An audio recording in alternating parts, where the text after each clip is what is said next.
Welcome back to Dragon Quest. In the previous episode, I reached level 11, improved my equipment considerably, and acquired many important key items, the standout being the Stones of Sunlight, one of the free legendary items used by Erdrick. There are many items still waiting to be found, so let's get back to it. Because I'm still too weak to travel west, I go for the east to grind. I noticed that there's a patch of land north of the path I take that I had yet to travel to, so I decide to make a small stop there. As I travel northward, I see some stairs, I descend to the shrine, finding an old man guarding a chest. He had been looking for someone to deliver him the silver harp from Garen's grave as a test of courage. I give him the harp and he vanishes. Then I open the chest, which contains the Staff of Rain. I now have the second legendary item from Erdrick's time. My guess is the last one is in the shrine south of Rimuldar, but the old man there won't give me the time of day yet. Well, I'm still too weak to go west, so time to grind near Rimuldar. By this point, I'm good enough to fight Goldmen for their massive gold reserves, and I can always put the wyverns to sleep for an easier fight. Once I reach level 12, I learn a new spell, Outside, which allows me to escape dungeons. Considering this new ability, I decide to change my grinding spot to Garen's grave, though this poses a couple of problems. First, the Wraith Knights among the 3rd floor are stronger than wyverns and can't be put to sleep as easily. This forces me to exit the dungeon early into my grinding session, which leads to the second point. I have to spend 2 magic keys each time I go to Garen's grave, one on a building in Garenham and another on the 1st floor, so eventually I have to spend time buying more keys for more visits. Deciding that it isn't worth it, I return to Rimuldar to grind there. I return to the south of Rimuldar for more grinding, bothersome it may be, but it's the only way. I reach level 13, which also gives me a new spell, Return, which teleports me to Tentacle, much like Wings. The combo of Outside and Return gives me the ability to escape from any place to safety, though these spells can be a bit expensive in terms of MP cost. I continue the grind until I reach 7,700 gold, so I return to Rimuldar to buy the magic armor. Although I don't get any more defense out of this, the passive healing brought by this armor will make it easier to grind, as I require less uses of the heal spell, less consuming of herbs, as well as less visits to the inn. The grind never ends, so I go back south to continue. By this point, wyverns are manageable enough that I don't require the sleep spell anymore, so that's less MP spent per trip.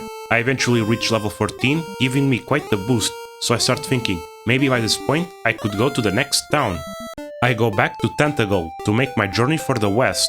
I reach Hawksness, continue further.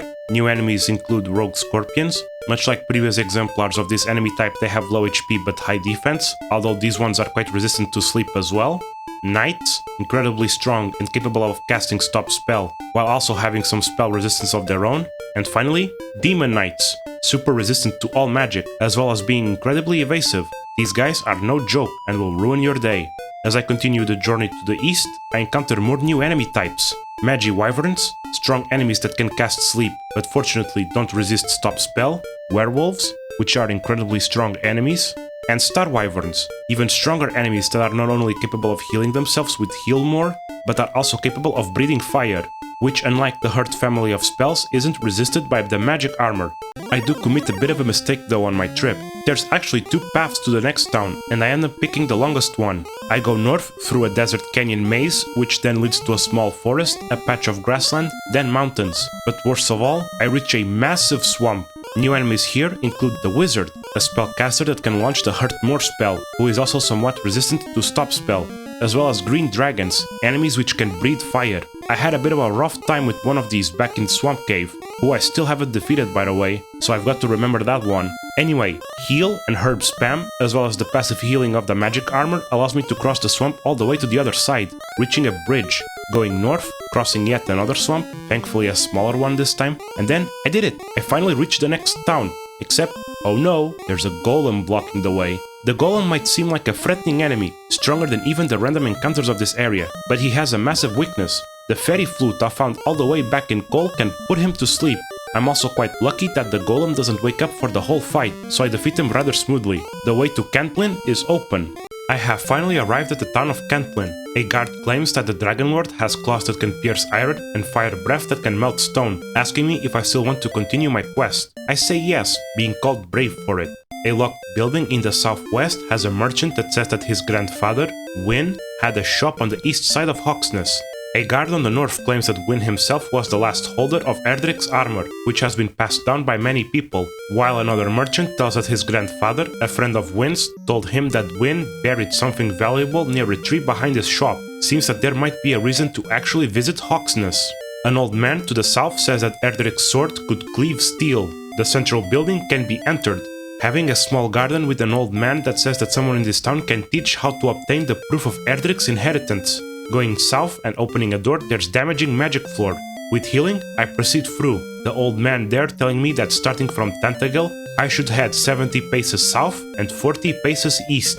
There are also many facilities in this town. The inn here costs 100 gold. There are 2 item shops with different inventories, a fairy water shop, as well as 2 weapon shops, also with differing inventories. Locked behind the door in the northeast is a magic key shop and a 3rd weapon shop, with an inventory consisting of the flame sword, which has 28 attack, and the silver shield, which has 20 defense. After this visit, I go back to Rimuldar to grind, reaching 9,800 gold, enough to buy the flame sword, so I decide to make another risky trip to Cantlin. At this point I figure I should talk about the metal slimes. They can be found to the very south of Hawksness, have pitiful HP, strength, but massive defense. They can cast hurt and resist all spells. They are also famous for dropping the most experience when defeated, though their propensity to running away makes it actually very hard to get that experience. So this incarnation of the metal slime is not considered worth hunting. Although, if you were to do so, the best way is actually to cast hurt. The NES version of this game has no true spell immunity, so the 6.25% chance of hitting hurt is still higher than the 1.5625% chance of inflicting a critical hit.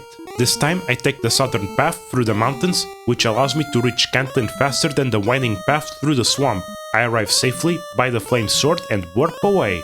With flame sword in hand, I grind more enemies south of Rimuldar. This time I can even defeat the gold man in 2 hits most of the time, so that's pretty good. I even reached level 15, giving me another big boost of stats, as well as the repel spell, which has the same effect as fairy water, and I managed to accrue 14,800 gold necessary for the silver shield. I even planned another trip to Cantlin and managed to reach around Hawksness, but at this point I'm quite tired from the incessant grinding of this gaming session, so I warp back to Tentacle to rest and leave this trip for another day. Well, this has been a rather repetitive session this time, although I did get the 2nd legendary item and found the last stone in the game, with many important hints to continue my journey. My equipment is almost top-notch at this point, with only 1 major purchase remaining, and my level is slowly but surely increasing. Slow and steady is the name of this game, but I'm surely making progress. Just got to remember to deal with the green dragon from before. I wonder if I can take him on. Thank you for watching, and I'll see you next time, as I finally acquire the 3rd legendary item.